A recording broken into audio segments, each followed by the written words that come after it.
सभी माननीय सदस्यगणों को मेरा नमस्कार। जब से मैंने तुम्हें polity, history, economics, quant, reasoning, English, computer, जब से मैंने स्वयं तुम्हें ये सारी क्लासें पढ़ाई हैं, तब से कोई एक भी बच्चा ये नहीं कह सकता कि सर हम इस चीज़ में कमज़ोर हैं। टेबल बजाओ, टेबल ऐसे बजा लो।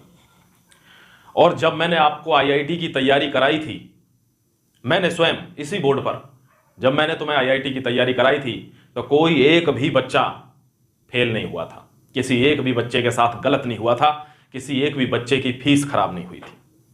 फिर अगले ही साल जब मैंने तुम्हें एमबीबीएस की तैयारी कराई, तो तुम सारे डॉक्टर बने थे। बजाओ। झूठ लग रहा है क्या? अबे झूठ नहीं बोल रहा हूं भाई, मैं तो अपने घर में खड़ा हूं। जब बड़े बड़े लोग विधानसभा जैसी लोकतांत्रिक जगह पर झूठ बोल सकते हैं, तो मैं तो अपने घर में खड़ा हूं। मैं तो सब सच ही बोल रहा हूँ। दोस्तों दोस्तों आधे लोग इस संशय में हैं कि आगे क्या करें। आपको यूपी लेखपाल का पता चल गया होगा। यूपी लेखपाल, इसके लिए भी बड़ी लड़ाई कर रहे हैं। हमारे कुछ साथी हैं, मेरे पास भी 10-5 कमेंट आए थे कि सर यूपी लेखपाल पे बोलो, लेखपाल पे। मैंने कहा यार, दो नावों में पैर रख के आदमी बीच में से चिर जाता है, तो एक पे अड़े हो तो एक ही पे अड़े रहो। अगर उनको न्याय मिला तो यहां पे things will get done automatically, अपने आप चीजें हो जाएंगी। लेकिन हमारे साथी लेखपाल के लिए लड़ रहे थे, तो उनके लिए ये खबर भी है, उनको पता भी चल गई होगी कि लेखपाल का जो एग्जाम 19 जून को होना था, वो 24 जुलाई को चला गया है। हो सकता है आगे भी खिसक जाए, हो सकता है खिसकता ही चला जाए। कोई बात नहीं दोस्तों।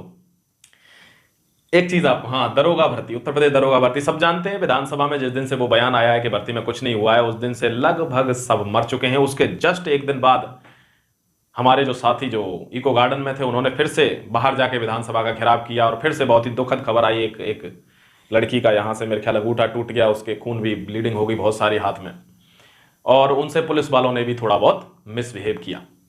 खैर, ये सब आंदोलन का हिस्सा होते हैं। दोस्तों, उत्तर प्रदेश दरोगा में आगे क्या हो रहा है? कोर्ट केस की सुनवाई हुई, जज इंटरेस्टेड निकले, और उसके बाद उन्होंने बैक टू बैक अगले दिन की तारीख दे दी। और जब सब लोग एक्साइटमेंट में थे, तो वो अगले दिन आए, और अगले दिन आके उन्होंने कहा कि अब आपकी सुनवाई होगी अगस्त में। तो अब आगे क्या?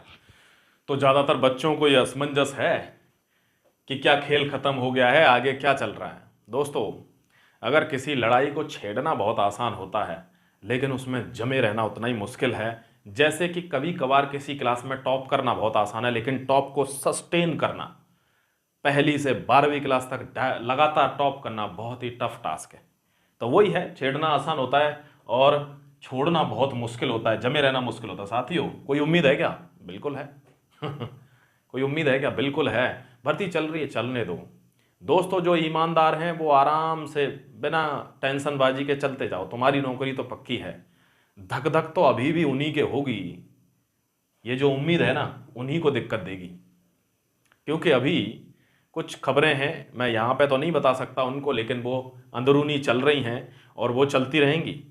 जब तक उम्मीद जिंदा है, तब तक मामला चलता रहेगा। तो दोस्तों, आप अपने घर ही रहें, बिल्कुल जरूरत नहीं कहीं भी जाने की। अब मामला कोर्ट का और सरकार का हो चुका है।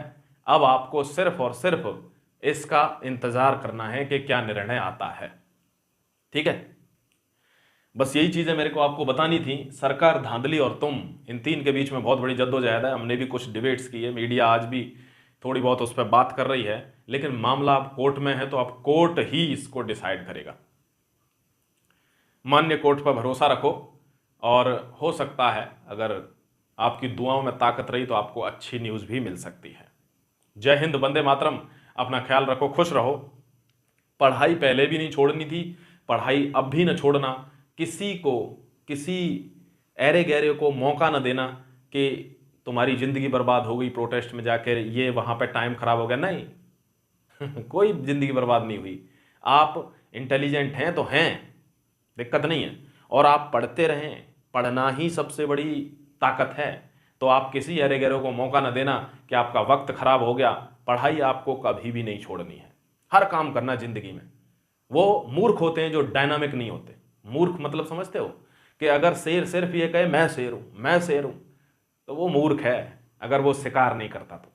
यानी उसको बहुत सारे काम करने पड़ते हैं, अपने जंगल का राजकाज भी देखना पड़ता है, शिकार भी करना पड़ता है पेट भरने के लिए, और ये भी दिखाना पड़ता है कि मैं शेर हूँ।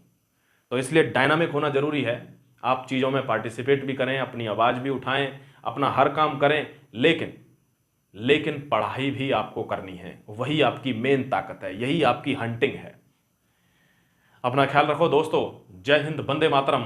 जज्बा जमाए रखो। जाने से पहले आपको कुछ चंद लाइनें सुना के जाऊंगा। जैसा कि आपको पता है कि मैं चाहता हूं कि कभी किसी का मनोबल न गिरे, और ये कविता सिर्फ उनके लिए नहीं है जो इस मैदान में लड़ रहे हैं, ये उस हर बच्चे के लिए, हर व्यक्ति के लिए है जो अपनी जिंदगी में एक लक्ष्य लेकर चल रहा है। अगर कोई लक्ष्य पे, किसी जगह पे अगर आप हार गए, मान लो अगर आपको कुछ नहीं मिला है, तो उसके ऊपर ये कविता है कि अभी कहानी खत्म नहीं हुई है। चलो सुना देता हूं दोस्तों। कहते हैं कि पांव जख्मी पर चले तुम, ये बहुत है। गिर गए थे पर उठे तुम, ये बहुत है। तूफान के आगे टिक न पाए भले लेकिन, तूफान के आगे टिक न पाए भले लेकिन, आखिरी दम तक लड़े तुम, ये बहुत है। कौन हारा कौन जीता भूल जाओ, कौन हारा कौन जीता भूल जाओ, जो सबक तुमने है सीखा वो बताओ।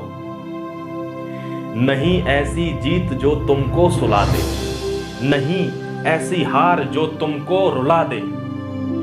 क्या हुआ जो युद्ध तुम ना जीत पाए, क्या हुआ जो युद्ध तुम ना जीत पाए, तलवार आखिर तक न छोड़ी, ये बहुत है।